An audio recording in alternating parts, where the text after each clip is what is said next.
We're going to be recording an interview for the Archives of Iowa Broadcasting. Do we have your permission to record this interview and to use it and understand that it becomes the property of the Archives of Iowa Broadcasting at Wartburg College in Waverly, Iowa? All right, I'm Ray Dennis. I live in Johnston, Iowa, and I do give permission for this to be used by the Archives of Iowa Broadcasting. Ray, what is your age right now? Do I have to tell you? 74. I'm glad I made it to 74. And when did you begin in radio? That's where I want to go, because if you're 74 now, how many years does that mean that you've been in radio? When did you begin? It would have been about 1962. At what age? I guess I would have been about 20. How did that come about? Well, the very first job I had actually wasn't on the air. There was a station in Des Moines called KNDR, which later on that frequency became KGGO. That's that frequency they're on now. They had their studios in the Brown Hotel. The transmitter was out piggybacked with another station, and they stayed on the air a couple hours later than the other station for a jazz show. So somebody had to go out and babysit the transmitter. So I'd grab a hamburger on the way out there, and I'd go out there and sit, and then I'd play with the equipment that belonged to the other station. That's how I learned how to run a board. Play with the equipment that belonged to the other station, but you're at somebody Their facility. It was at their facility where the transmitter was. I see. So this board that you're talking about, what kind of a board is this? Well, it was an audio board, and they had, it was a radio station, so they had the turntables and everything there. So that's how I learned how to run this stuff. And were you actually on the air out there at that time? No.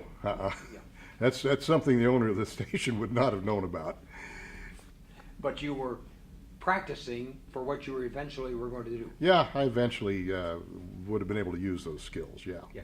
So how did you use those skills? What evolved from being out at a remote location all by yourself into the place where you were actually broadcasting and your voice was on the air? Well, I went to Iowa State University and ended up in telecommunicative arts, which is radio and TV, and some journalism. And there was a campus radio station that was actually in the dormitory, and I actually was able to get on the air some there. And then I went to work for WOI for a while, and I was one of the few students they would let on the air. Usually they would let students run the board, but they wouldn't let them on the air, so I was able to do a little bit of air work on WOI. But WOI was not a record-playing station. Yes, it was. Yes, it was at that time. It was mainly classical music.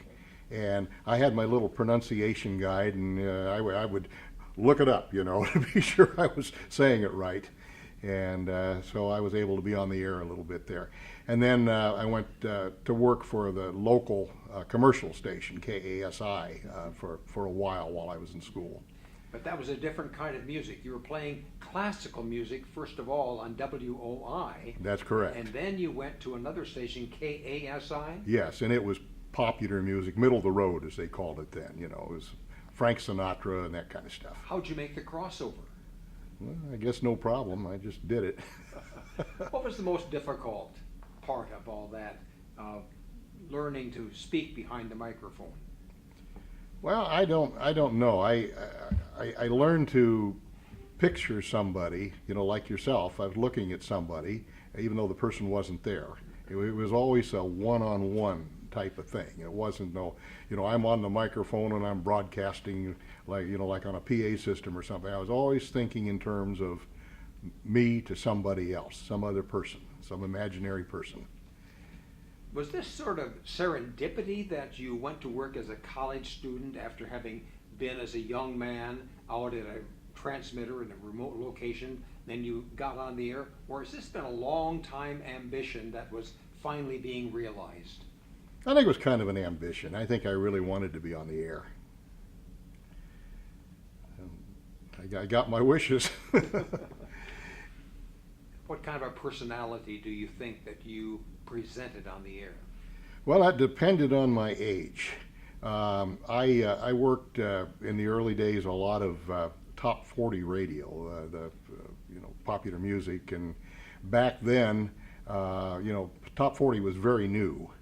It really started in the 1950s, so it hadn't been around very long, and the young announcers tried to emulate other announcers, and everybody was talking up here like this. That type of thing. Trying to emulate this top 40 sound. So back then it was very artificial, and not that I was the only one doing it. Everybody was doing that. If you tuned in the radio, that's what you heard. So, I matured over time and got into a much more conversational type mode. Give us a little of that top 40 voice now. Can you still do it? What do you mean, what I just did? Give me a little promotion, a station break, and introducing the next song. Well, the last station I worked at, I did 23 years on the KIOA part-time. Left there in 2007. I did an oldies show. So this is Ray Dennis on the original Saturday Night Oldies Show, filling in for Dick Youngs on KIOA.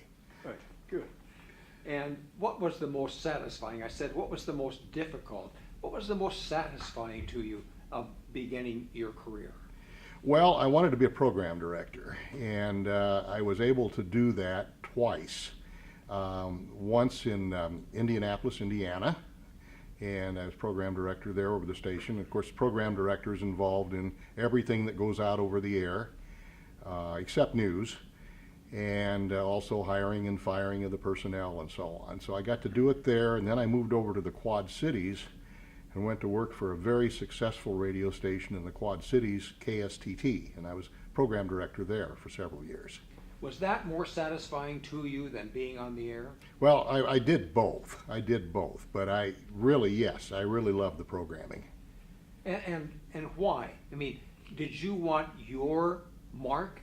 You wanted Ray Dennis to be all over the programming, whether you were speaking or not? Well, I wanted to do something that worked because what we were going for was ratings, and of course that affected the advertising. So I wanted the station to sound the best it could and to have it relate to the audience. So that's what I was looking for, was to be able to relate to that audience and in turn have the ratings. How do you think you successfully morphed yourself over the changes in music from the time you began with 1950s rock music through classical and where we are today? How have you morphed how have you been able to do that?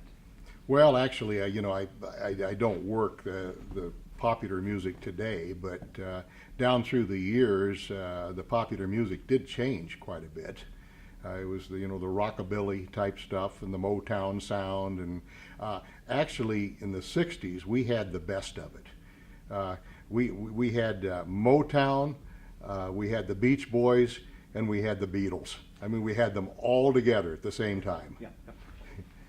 When you mentioned those artists, did you ever have the occasion to have met any of them? I got to introduce the Beach Boys one time at a concert. So that was one of the thrills of my life. Where? Muncie, Indiana. And how did that come about? That you were the big name in town, so they chose you? Well, I got chosen. Good. I don't know about the big name in town or not, but I'm the one that got chosen to do it. But Ray, you know a lot about the technical side of radio, the transmitters and so on. You started out at a transmitter, but you had to have a radio license, I think, to run a remote transmitter. But you know a lot about the technical side of how broadcast voices actually are received by the listener. How did you develop that interest and that expertise in the technical aspect?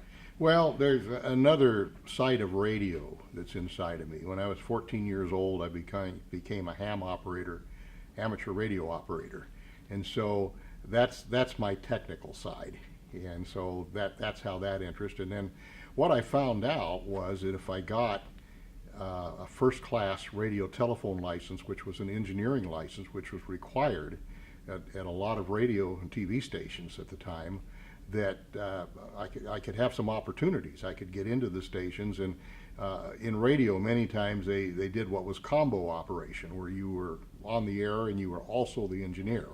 So that license helped me a lot. Yes. Now, where are you today? You're not on the air, but you still maintain an active interest and have your hand in radio and television broadcasting. What is that?